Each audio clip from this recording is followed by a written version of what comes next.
Good afternoon. I'm Angelica Spanos, and this is the Law and Crime Report, where we are diving into true crime and all legal stories making headlines today. First up, Scott Peterson is expected back in court. This is after a re-examination of his conviction was ordered to consider throwing out his 2004 murder convictions. Peterson will go back to the courthouse where his murder trial happened 16 years ago. Peterson was charged with double murder for killing his pregnant wife and unborn son. Now, the details of what are set to be discussed are very slim. A week ago, California Supreme Court ordered the re-examination of his conviction. This is all after basically they sent his case back to San Mateo County Superior Court to determine where Peterson should receive a new trial. This is because a juror allegedly committed prejudicial misconduct that failed to disclose that this juror had been involved in other legal proceedings. So right now it is unclear exactly what will happen in that courtroom, and news organizations don't know, according to Peterson's counsel, they don't know what the reason for the hearing is yet either. So the big question is what will happen, and we'll talk about that when it does. But Law and Crime's Aaron Keller interviewed Peterson's former defense attorney a while back. Let's take a look at that. My understanding is tomorrow the court is basically just trying to figure out if Scott has an attorney. The topic that the most recent decision by the court was that the courts basically sent the case back to the lower court.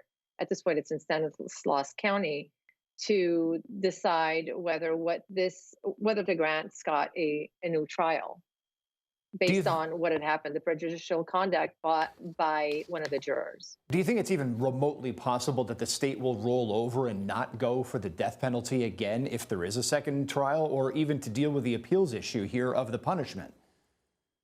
I mean, anything is possible. The public view or opinion has changed a little bit based on some of the shows that we've seen, some of the documentaries that have come out, some of the information that's come out. For one example is what the court's done now, some of the information that's come out about jurors. I mean, we had stealth jurors, a lot of people tried to get on that jury. And one example is this particular juror number 7, who obviously lied her way to get on that jury. I mean, she lied about something substantial, very important. And this was someone who clearly had an agenda, had made up her mind to get on that jury any way possible, and had made up her mind about Scott. She was going to convict him no matter what. And that's exactly what she did. And the defense's position is that that was poisonous to the rest of the jury. So obviously a big deal in the defense's eyes. Most of the state's case, though, was ruled by the appeals court to remain intact. In other words, it was mostly sound. So does that say anything about the factual guilt of your former client? Not necessarily. Not necessarily. Hopefully he's given another shot at a new trial. And this is a case that was based on circumstantial evidence. There was no forensic evidence whatsoever connecting him to the crimes involved. And once an unbiased jury, a jury that has not made up its mind, listens to this evidence and decides, I think things will be different. He deserves, and any defendant deserves a fair trial. And if given a fair trial, I think things will come out differently.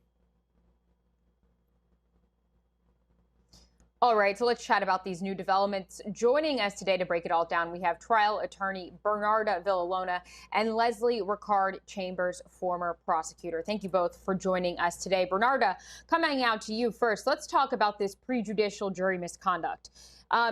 First, for everyone and our viewers, explain what that means, what that is, and how that is playing into this specific case with this one female juror who basically failed to say that she was involved in a different legal ordeal here.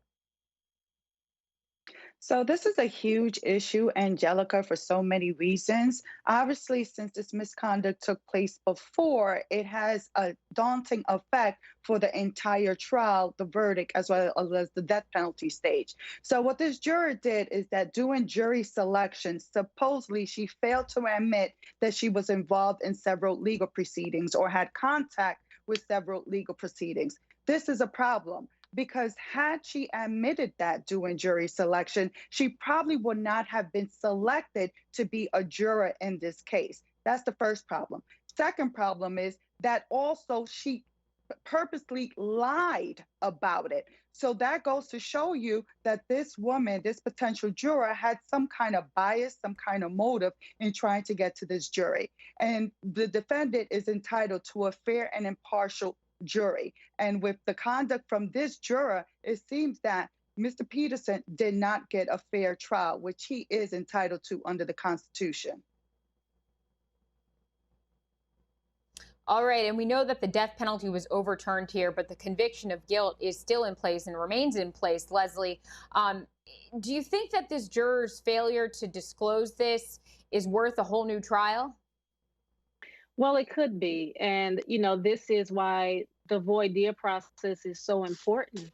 The state as well as the defense both have a vested interest in making sure that the defendant receives a fair and impartial trial, and that the trier of fact is also fair and impartial. And, this is why questionnaires are being utilized a lot more in jury selection, because it gives the court and it gives both sides an opportunity to investigate just a little bit deeper about each and every juror, because you can do an excellent voir dire and jurors not reveal every single thing.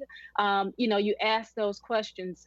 Have you been a victim in a crime? Have you been a defendant in a crime? Have you been charged? Are you related to anyone who's been charged? Are you related to anyone in law enforcement? There is a reason for those questions, because if the answers to those questions reveal that there's a possibility of partiality or prejudice, then the state as well as the defense, I'm pretty sure will request that potential juror not be included on the jury. So I agree with Bernarda that it's every person that stands trial is entitled to a fair and impartial jury. And, it's possible that the court may feel as though that this juror's motives denied Mr. Peterson of that privilege.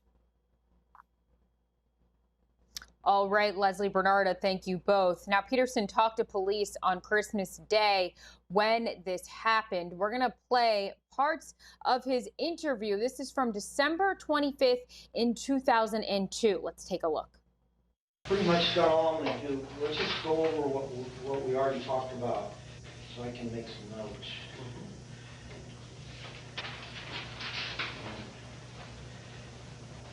See if you remember something that maybe you don't know you remember. So, today,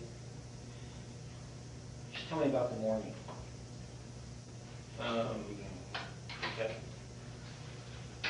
I don't know what time we got up. Probably Laci got up and went and assumed she had some cereal for breakfast. She eats right when she wakes up, otherwise she gets sick because she's pregnant. I laid around in bed longer. I got up at 8 o'clock probably or so. Showered.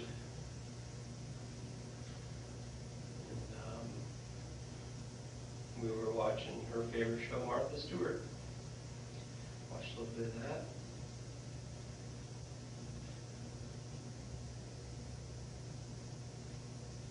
You didn't watch the whole thing, though? No. You remember what part you saw? I mean, I don't know what some cooking deal. I don't know. Okay. Cookies of some sort. They're talking about what to do with meringue. And I can't remember. Your house, you had the converted garage area. Is that your TV room, like? Yeah. Is that where you were then? Okay. Did you eat any breakfast? Yeah, edible cereal. When did you realize you were going to go fishing? Oh, that was a morning decision. It's either go play golf at the club or go fishing. Okay. Seemed too cold to go play golf at the club, so just decided to 9:30 or whatever than that. Mm-hmm. Just told her what she was going to do for the day, and Okay, so she told you what she was going to do for the day. yeah. And what was that? She's gonna finish cleaning up. Like I said, she's mopping the kitchen floor. Take the dog for a walk, and then she's going to the store to buy for Christmas morning breakfast tomorrow. And that was going to be involved prep. So that was her, just prepping the breakfast, and she's going to make gingerbread cookies for tonight. All right, so that was Peterson describing what he was doing and his morning that day back in 2002. Bernarda and Leslie, let's talk about the human element of this for a minute here, because we have, a horrific case. This was a case that the whole nation had their eye on when it happened, a woman who was with child murdered. When we hear this possibly being retried and this being dug back up again, what are the family members on either side really thinking of during this time? Obviously her family might be saying he's guilty, he's where he belongs, why are we bringing this back up? But his family may be saying something different. Bernarda? So, Angelica, this is devastating for all parties, for the defendant as well as the deceased's family, as well as the public as well. Having been a former homicide prosecutor for 10 years, I've had to deal with cases that had to be retried. And one thing that the family cannot understand is, why do they have to undergo this all over again? They kind of had closure. They had closure when the conviction came down, when Scott Peterson was found guilty. But now you're opening up old wounds. So that is going to have a huge effect emotionally on the family, as well as it's going to be taxing on them as well. But also to consider that when you're talking about retrying a case, not just retrying a case, but retrying a case that was tried over 10 years ago, that also will become an issue for the defendant as well as the prosecution, because you're dealing with witnesses that have testified that now don't have the same memory that they had years ago. So even though they can use their transcripts to refresh their recollection, it's not going to have the same effect or the same performance that those witnesses had when they testified during the trial. So it's going to be devastating on all ends. I really hope that it doesn't end up that a new trial is going to happen. But one thing that the prosecutor may consider in order to avoid a new trial and putting these witnesses through this and the family through this is consider offering a plea to Mr. Peterson to avoid a new trial in general. Absolutely. And Leslie, going off what Bernarda just said, the timeline that's going to even be involved here to resolve this is going to likely be years. So we're talking not even, this crime happening 16 years ago, but now more years on top of that. I agree. And to be frank with you, there's really not a lot more to add to what Bernarda just said. I mean, she literally laid out every single concern that any prosecutor has with having to revisit a case that was tried so long ago, a homicide that happened so long ago, having families relive these horrific events and seemingly having some form of closure to this part of their lives. And look, these types of cases are not easy. Bernarda is right. You've got to think about the mental state of witnesses, whether or not they remember things in the way that they remembered them before. Sometimes, it can be a surprise to see witnesses who may have testified before. Sometimes they're able to recite these facts and evidence, if you will, in the same fashion that they did before. But you don't know if that will be the case again, right? And so, unfortunately, everyone's trying to probably piece everything together and come to terms with the fact that they're not going to get that they haven't gotten the closure that they initially thought that they had. All right, Leslie, Ricard Chambers, and Bernarda Villalona, thank you both. We got to take a quick break right now. When we come back, plenty more of today's top stories after this.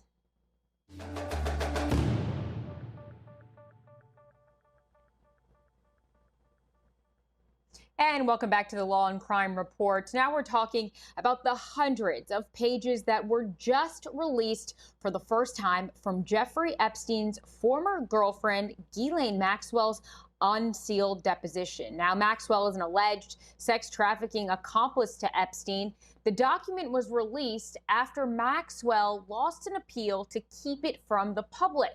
And basically, all these pages and pages of information paint a picture of a loyal defender of Epstein, who, as you know, was accused of operating a sex trafficking ring through which he allegedly sexually abused dozens of underage girls.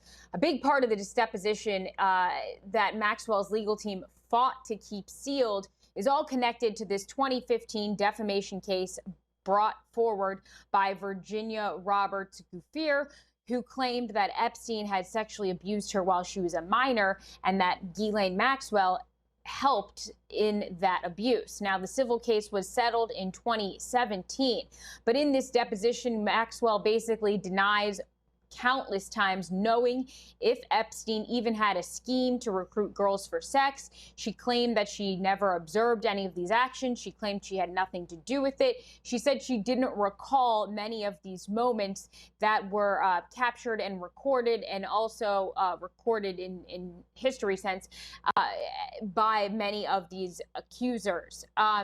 Now, we'll remember that after these charges were announced, Maxwell, back at the time, Maxwell, when these charges were announced against her, there was a press conference. And this press conference was with Audrey Strauss, who was the acting U.S. Attorney of the Southern District of New York at the time. Let's listen to that. Maxwell was among Epstein's closest associates and helped him exploit girls who were as young as 14 years old. Maxwell played a critical role in helping Epstein to identify, befriend, and groom minor victims for abuse. In some cases, Maxwell participated in the abuse herself. As alleged, Maxwell and Epstein had a method. Typically, they would befriend these young girls by asking them questions about their lives, pretending to be taking an interest in them. They would take them to the movies and treat them to shopping trips. Maxwell would encourage these young girls to accept offers from Epstein to pay for their travel and their education, making these young victims feel indebted to Jeffrey Epstein. After developing a rapport with the victims, Maxwell then tried to normalize sexual abuse with a minor victim through a process known as grooming. For example, Maxwell would discuss sexual topics with the victim and undress in front of the victim, or be present for sex acts involving the minor victims and Epstein. Maxwell's presence as an adult woman helped put the victims at ease. As Maxwell and Epstein intended, this grooming process left the minor victims susceptible to sexual abuse. All right, so now listening to the acting U.S. attorney here, this again is after the charges against Maxwell come out. And now what we know about these deposition that was unsealed, Bernarda Villalona and Leslie Ricard Chambers are with me today. Bernarda, what's your reaction to reading and just going through some of what was in these documents? So reading those documents, and what we know now is that Miss Maxwell, it's very disturbing, the things that you heard. It was very clear that through the deposition, she never wanted to exactly answer the question. She avoided answering many questions. It was like she was dodging anything that was asked of her. And remember, because she was dodging so many questions and refused to answer a lot of the questions, that the judge even ordered an extra deposition because they got no answers from Miss Maxwell. It was not fruitful during the first deposition. It's a shame. It's sad. This is definitely going to work against her. So even if it's not submitted in court, at least for the public view, they're much more aware of the type of woman Miss Maxwell was. Right. And, during this, she was defensive. She denied a lot of these things as well, Leslie. So as Bernarda said, this is likely going to work against her in the future, right? Absolutely. And what's telling is that she's not just trying to protect herself, but she's still trying to protect Jeffrey Epstein, even with him being deceased now. Of course, she doesn't want to give law enforcement a clue that, she was somewhat involved and that she helped to nurture this abuse that Epstein did with these young ladies. But, at this point, the question that I have is why? Why not go ahead and throw it all on Jeffrey and say, maybe I was there, maybe I should have done something to, protect these young ladies. I just don't see the benefit right now for her to continue to deny, and to send the state on this hunt for prior statements that she's made before, to prove that not only was she a facilitator, but potentially a participant in these alleged acts as well. Absolutely. That's a great question, Leslie. We're going to move on because we want to play more from that day. Let's listen to Audrey Strauss again. That abuse included sexualized massages during which the minor victim was fully or partially nude. These sexualized massages developed into sexual encounters for which Maxwell, in some instances, was present and participated. Maxwell and Epstein worked together to entice these minor victims to travel to Epstein's residences, depicted on the other chart at the front of the room. His residence in New York City on the Upper East Side, as well as Palm Beach, Florida, and Santa Fe, New Mexico. Some of the acts of abuse also took place in Maxwell's residence in London, England. In addition to allegedly enabling and participating in the sexual abuse of young victims, Maxwell compounded her crimes by repeatedly lying in 2016 when she was questioned under oath. And we have charged those lies in 2 perjury counts. Maxwell lied because the truth, as alleged, was almost unspeakable. Maxwell enticed minor girls, got them to trust her, then delivered them into the trap that she and Epstein had set for them. She pretended to be a woman they could trust. All the while, she was setting them up to be sexually abused by Epstein, and in some cases, by Maxwell herself. All right, so more of those details there from, again, this is the day when those charges were filed against Maxwell. Bernarda, during this whole, before we even knew about Ghislaine Maxwell being involved, there was Jeffrey Epstein, then there was his suicide, and now there's this. This just seems like something that's going to keep unraveling. We're going to, get more findings, and like this document that was released, a lot of the information was redacted, names were hidden, but this is going to be something that is just continually dug at. People are going to try to uncover things. So this almost seems like it's going to be a never-ending conversation about these two, who they were involved with, who else was involved here. It's just going to be a huge story forever, right? So it's a huge story, not just in this country, but all around the world, because this is something that we've been hearing about for many years. So as you can see, even though Jeffrey Epstein is dead, the acts did not die with him, because the government did go after Miss Maxwell, which to me, she's actually worse than Jeffrey Epstein, since she seems to have lured and set up and trained and groomed these young girls who probably looked at her as, oh, you're a female and I can trust you, and you took advantage of that trust. So what may happen in this case is that because charges have already come out against Miss Maxwell, maybe other abusers, maybe other abuse victims will come forward and we'll learn more about them. You got to think, this story is so juicy and so welcoming that people want to hear about it, that now there's even like a Netflix story about Jeffrey Epstein. And I can see that a lot more will come out in the future. Absolutely. And, as you said, it is so juicy, and it seems to be one that everyone was listening to and had their eye on. And yes, a Netflix a documentary about it now. So this is something that, as you said, more of these victims or alleged victims will likely come forward. So this doesn't look good for Maxwell's future, Leslie. It doesn't look good for Maxwell's future. And I have not seen the documentary, but what I have learned throughout me following this case is that there are so many other people who could possibly be implicated legally in this whole scheme that she and Jeffrey Epstein created. And I guess I'm now answering my own question from earlier. Is she afraid that she will open the door for others to be implicated, not just the president, not just all of these big name celebrities, but folks in the monarchy in England. And so I agree that this is not a case that's going to go away anytime soon, and it's probably going to have some ripple effects after Miss Maxwell. Who knows who the prosecutors will go after next?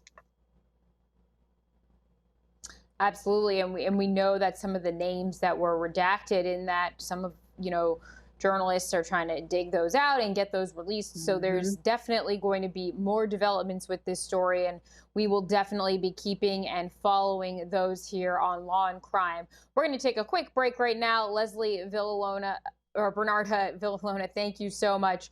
Afterwards, more stories after this.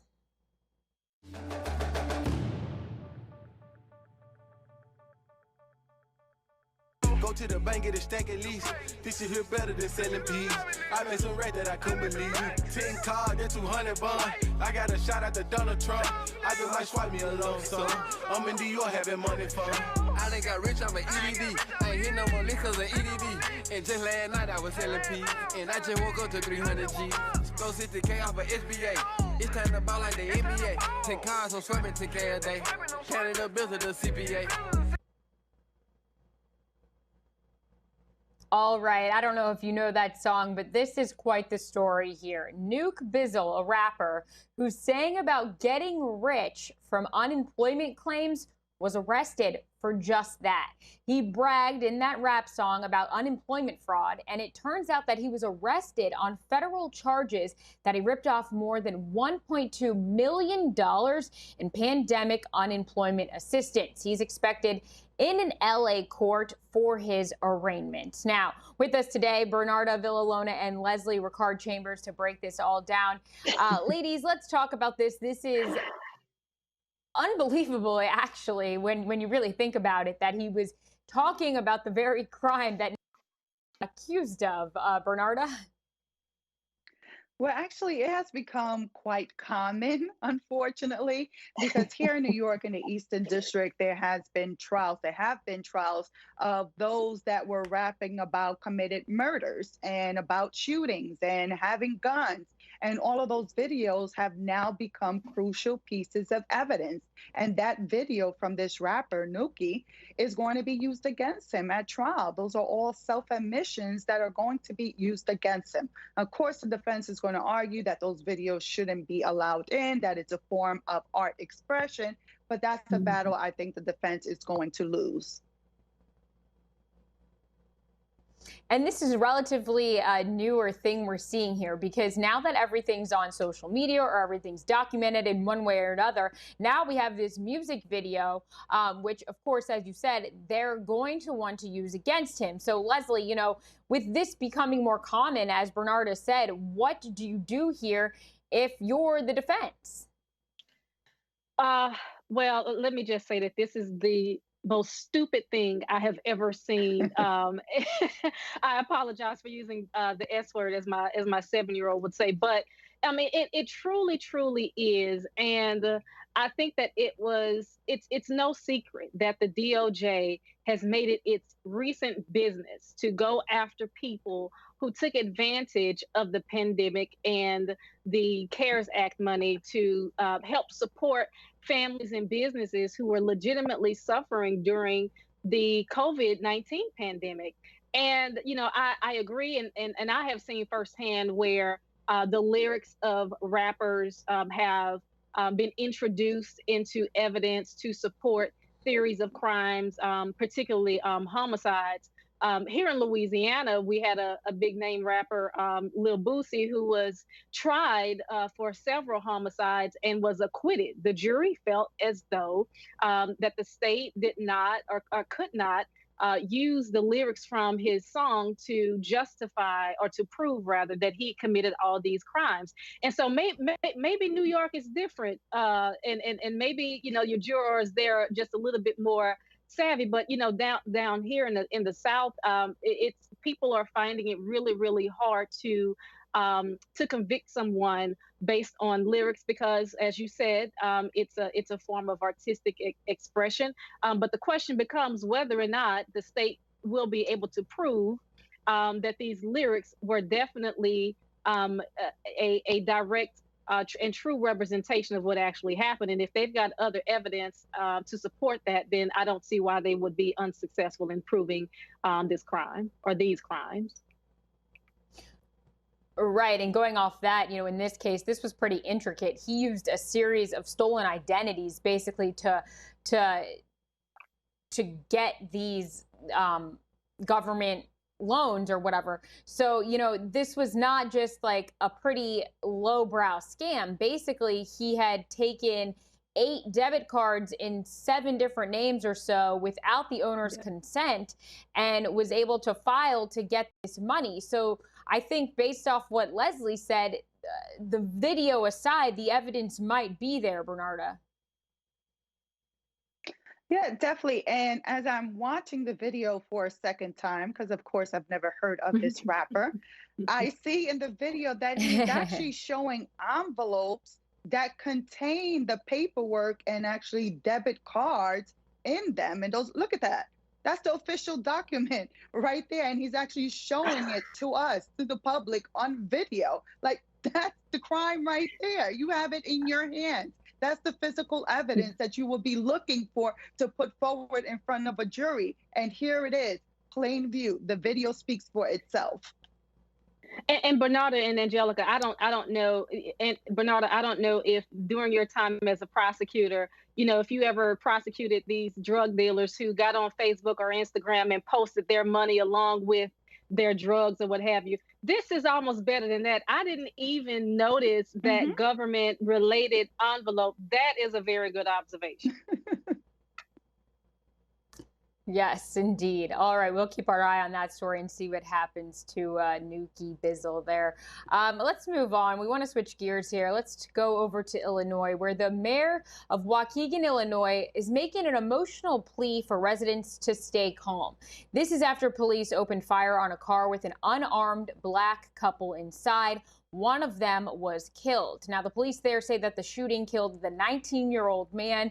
This, they are claiming, was all in self-defense, but protesters and, of course, members of the community are questioning that. This shooting happened after the police officer was investigating a suspicious vehicle that had stopped on a street corner, and basically the driver sped away, but the vehicle was spotted later on by a second police officer, and when the vehicle began backing up, the officer fired a semi-automatic pistol, striking the driver and the passenger. Both of them injured. One of them did die in this. So there's many details here about this, but of course, this brings up and is another incidence of police brutality possibility. There is, the dialogue of this going on right now, Bernarda. So this is just kind of adding more fuel to that fire. What do you make of this? So, Angelica, here we have another person that has been killed at the hands of police officers. So, unluckily for the mayor and for the governor of Illinois is that people are going to go out and protest before all of the facts are actually revealed to the public. It's when things like this happen, the wheels of justice just moves too slow for the public to be able to be patient and to understand what actually went wrong. So I don't know whether the public's going to be quiet. I highly doubt it because there's just so many African Americans that are being killed at the hands of police, especially within these last few months. It's protest after protest after protest. And unfortunately now, here we have another hashtag, a person that is killed at the hands of police. Absolutely. And we know that both of the officers involved in this were placed on leave. Now, it's unclear right now how long they're going to remain on leave, but I'm sure that'll also determine how people react to this based on any charges for the officers, if they get off, if this is deemed to be appropriate, Leslie. That has been a big conversation around some of the other similar cases we've seen. What's going to happen to these officers? That's exactly right. And another element of this is that police officers are protected by unions, and the law tends to bend more on their side over and over again in these types of circumstances. This took place, it looks like, about 15 minutes away from Kenosha. So we're talking about a community that's in proximity to another community that is still reeling off of protests and Black folks dying at the hands of police officers. And the bottom line is that I think that we ought to prepare ourselves to probably hear some of the same things that we've heard before, not just the protests, but maybe some rioting, maybe some looting. I don't know, but I will tell you that Black communities don't get enough time to process the last police shooting before there's a new police shooting. So I'm praying for my community for sure, and I'm also praying that the facts come out in a way that gives the families in both of these cases some comfort, as well as the communities as well. And talking about, the families in these situations, they're always some of the most outspoken during this, because it seems like the series of these type of crimes is not never ending. So when you have the families speaking out, how does that add to the depth of, these trials coming forward? Because in a lot of these, it's really a sensitive and a very human element that we don't see, other than, when you're a member of a jury in a case like this, how do you think fairly here? Honestly, I don't know, because you've got to think about fairness in context, right? Police officers are probably going to think, well, is it fair that we have to put our lives at risk for these communities, and we're not regarded or we're not respected? And then Black communities or communities of color, who are the ones who are suffering from these shootings and these killings, they're asking, well, is it fair that we get a different treatment if we get pulled over? And we're thinking that the next thing that could possibly happen is that we get shot. Where is the fairness in that? And so we've got to have some really deep discussions in this country about trying to reconcile that fairness or the concept, because it's not necessarily in all cases that everything is just cut and dry, right?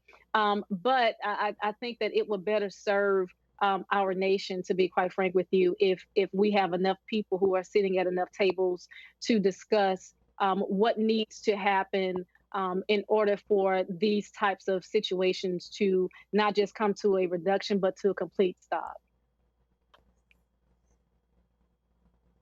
All right, Leslie, Bernarda, thank you both. We're taking a break right now on Law and Crime. When we come back, plenty more after this.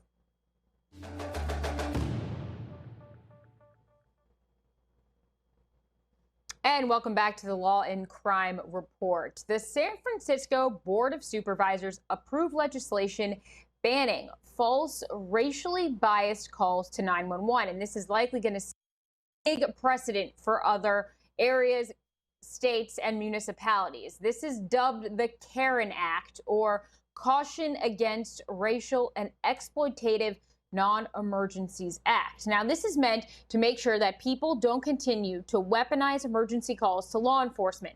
This is all stemming from many incidents we have where people are being racially profiled as they call 911. The name Karen is a nod to the popular meme using the name Karen to describe a white middle-aged woman who exhibits behaviors to target people of color. Under the CAREN Act, basically all calls to 911 with specific intent to discriminate over someone's race or ethnicity or nationality, origin, place of birth, sexual orientation can all be, allowed to sue the caller. So this is, again, going on in San Francisco. It's not a done deal yet. They still have to pass this through another layer here. But Bernarda, this is interesting here because we see these countless videos, the one here in New York in Central Park, the one in California where something was similar with a man writing Black Lives Matter on his own property. All these instances that get recorded, that get released, they're leading to legislation now. What do you think of that? So I think it's a great idea. I do respect and appreciate that the different legislatures in different states are looking to implement acts that are similar to this, called the CAREN Act. Of course, as many know of what happened in New York City in Central Park when Amy Cooper called the police, called 911, and lied and said that she was being threatened by a Black man when that Black man actually recorded the whole interaction, and it was clear from the video that that was not taking place. I think it's very important to have legislation like this because you want to deter those from calling the police that can lead to some devastating effects. Imagine that a police officer comes and unfortunately uses deadly force against an African-American person because you have a so-called Karen calling the police using that person's race as a weapon, weaponizing that person's race. Right. So the goal here is to obviously, show accountability for these racially biased calls that are made to law enforcement via 911. Leslie, on the other side of this, though, there is a chance that this type of thing could get abused, right? Possibly, but listen, I'll tell you, growing up in the South, I know a lot of people who are serving lengthy sentences for committing crimes back in the late 70s, even early 80s, for crimes that they did not commit because of a Karen type of situation. And we've got some cases right now here in Louisiana that's being challenged post conviction because new evidence is materializing that shows that these individuals who these Karens, if you will, back in those times, they weaponized their privilege and they weaponized the use of 911 to say that a Black man committed a crime against me. I'm talking about homicides, rapes, or what have you. And so, fast forward to 2020, while that may not be as much of the, many of the criminal things aren't as prevalent today, we do see where women, these Karens, are calling law enforcement to say that, to falsely accuse people of color. So, we've got to be able to identify that this is a problem that's been going on for many, many years, for many, many decades. And I am glad to see that states are finally recognizing the fact that, we need to finally do something about this. It's not just, filing a fake police report. That's very important. But I would love to see the penalties for those types of crimes being increased across our country as well, because you tell somebody that they're gonna, that they stand a chance of being sued behind some of this stuff. That's one thing. But if folks know that they could possibly face jail time for this, then I think that they'll think twice about doing it. All right, Leslie Ricard Chambers, thanks for joining us today. Bernarda Villalona, thank you as well. Another great day here on Law and Crime. Coming up after this, we have our regularly scheduled programming. Thanks for watching.